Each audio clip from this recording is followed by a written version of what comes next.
মন্ত্রী চন্দ্রনাথ সিনহার উপস্থিতিতে ইলামবাজার ব্লকের মাধ্যমিক ও উচ্চ মাধ্যমিক কৃতী ছাত্রছাত্রীদের হাতে তুলে দেওয়া হলো সংবর্ধনা। বীরভূমের ইলামবাজার ব্লক ও পঞ্চায়েত সমিতির উদ্যোগে এলাকার 2024-এর মাধ্যমিক ও উচ্চ মাধ্যমিক পরীক্ষায় কৃতী ছাত্রছাত্রীদের সংবর্ধনা জ্ঞাপন করা হয়। আজ 27শে জুলাই দুপুরে ইলামবাজার বলাকা অনুষ্ঠান ভবনে অনুষ্ঠিত হয় এই মনোজ্ঞ অনুষ্ঠান।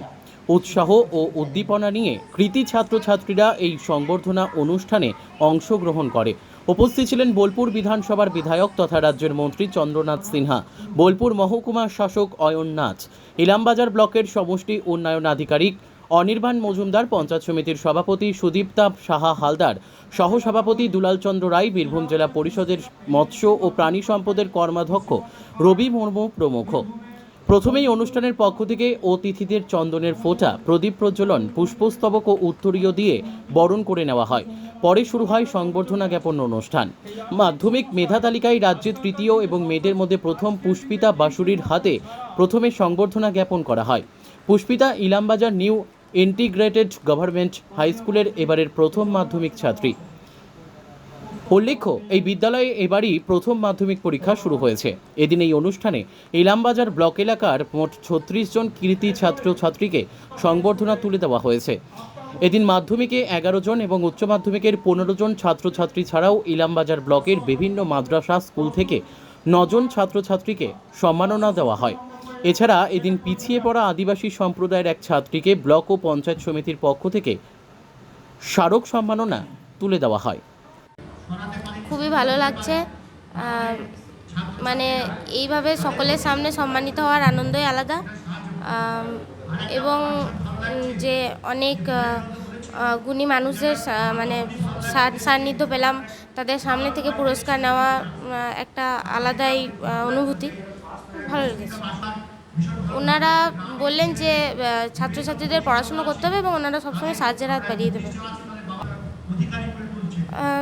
এতে তো অনেক ছাত্রছাত্রীর উপকার হবে এবং আমি এতে খুবই খুশি।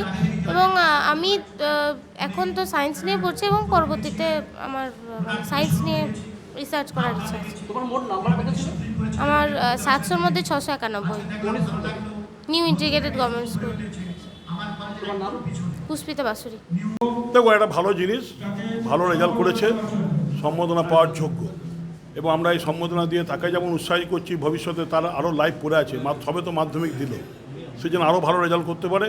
তার দেখা দেখি এবছর যারা মাধ্যমিক উচ্চ মাধ্যমিক দেবে তারা যেন ভালো রেজাল্ট করতে পারে, তার জন্য আমরা আজকে ডিসিশন নিলাম, বিডিও সাহেবকে দায়িত্ব দিলাম যে সমস্ত স্কুলের হেডমাস্টারদের দেখে যারা ভালো পড়াশোনায় বা যারা পেছিয়ে আছে এই দুটো ভাগ করে তাদের কোচিংয়ের ব্যবস্থা করা, সে কোচিংয়ের ব্যবস্থা করা এবং তাতে পঞ্চায়েত সমিতি সমস্ত খরচ দেবে।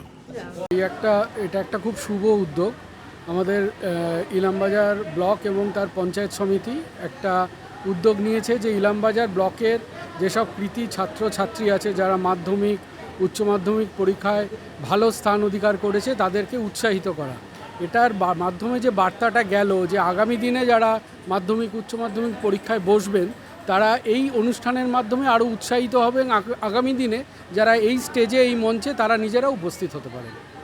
আমি যেটা বলতে চেয়েছি সেটা হচ্ছে আমাদের একটা ব্লকের মধ্যে অনেকগুলো স্কুল থাকে, তো সেই স্কুলে আমরা একটা উদ্যোগ নিতে পারি সেটা হচ্ছে সেই স্কুলের কয়েকজন ছাত্রকে আমরা আগে থেকে চিহ্নিত করতে পারি, যেখানে তারা টিচাররা সেটা করলেন যে আমার এই স্টুডেন্ট এই 4-5 জন যারা আছে তাদের ভেতরে একটা প্রসপেক্ট আছে, যারা আগামী দিনে একটা ভালো জায়গায় তারা যেতে পারে।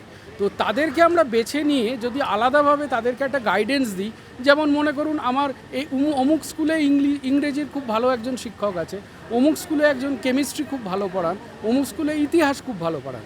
তো এরা যদি সবাই একসাথে একটা প্ল্যাটফর্ম করে একটা জায়গায় ব্লকের কোনো মানে কেন্দ্র স্থলে সেখানে যদি এই ছাত্রছাত্রীদের চিহ্নিত করে আমরা সপ্তাহে একদিন করে রোববার করে তাদের যদি একটা সারাদিনের একটা কোচিং করতে পারি, অর্গানাইজ করতে পারি, তাহলে কি হবে আগামী বছরে তারা যখন মাধ্যমিক কিংবা উচ্চ মাধ্যমিক পরীক্ষাতে অ্যাপিয়ার করবে তাদের একটা কনফিডেন্স বিল্ড আপ হবে এবং তাদের গাইডেন্সটাও খুব সঠিক হবে। কি মনে হচ্ছে স্যার? নিশ্চয়ই পাওয়া যাবে। বিডিও সাহেব এখানে যথেষ্ট উদ্যোগী আমরা দেখেছি। এই যে অনুষ্ঠানটা উনি একটা কনসেপচুয়ালাইজ করেছেন, প্রথম থেকে এই অনুষ্ঠানটা সাজানোর মধ্যেই ওনার চিন্তাভাবনার একটা মানে বহিঃপ্রকাশ আমরা দেখেছি। এই যে একটা সুন্দর মনোজ্ঞ একটা নৃত্য অনুষ্ঠান হলো, সেখানেও একটা বার্তা দেওয়ার চেষ্টা করা হলো। তো এই উদ্যোগ আমি মনে করি বিডিও সাহেব এবং ওনার সাথে যারা পঞ্চায়েত সমিতির সদস্যরা আছে তারা সবাই উদ্যোগ নিলে এটা নিশ্চয়ই সফল হবে।